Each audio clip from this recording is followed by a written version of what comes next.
Yan po ang aming mga santol. Oh.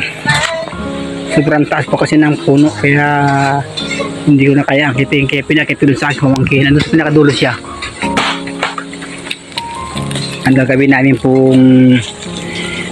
ulam. Ayan po. Pero sa biyaya ng Panginoon ng idol, Mami Sir, may nalaglag pong bayawak sa sa santol. Ayan, basag yung ulo niya. Nalaglag po siya dito sa simento, kalin sa tatas ng santol. Ayan po, sayang, buhay sana, kawawa naman. Biglang tumama sa simento yung ulo.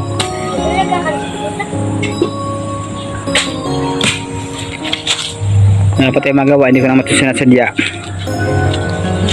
Tumalon sa galing sa tasang santol. Ayun po, ang taas po kasi niyan, hindi na makita.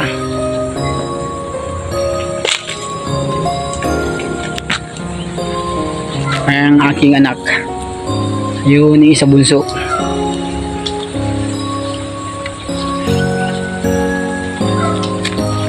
Hindi ko masagawan yung umakit kasi pula po ito, pula. Pipi. Pipi pala. Hindi ko alam kung nasaan na siya, hindi ko makita.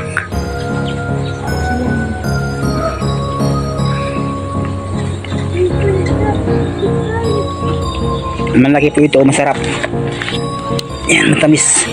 Hindi po dati nung naibenta ko ito sa highway kaso sobrang taas na po at walang maghahawak ng screen, kaya ang gagawin namin kakayod na lang namin para ma-perceive yung gawing gulay yung balat niya. Yun na lang po aming gagawin.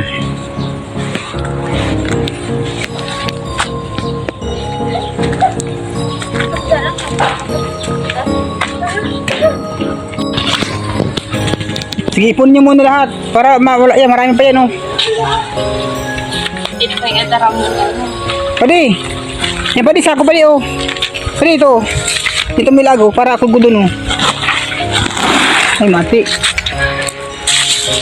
Hindi dadara mo magang sako. Salit-salit. Sige, kakayurin naman yan,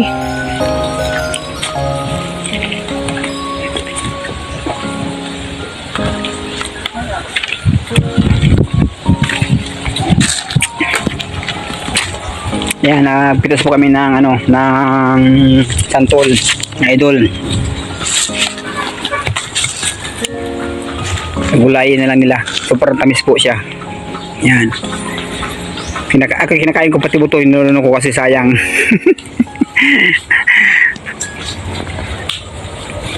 Sa lahat po ng aking supporter. Hello, dami nakuha. Subscribe sa aking channel.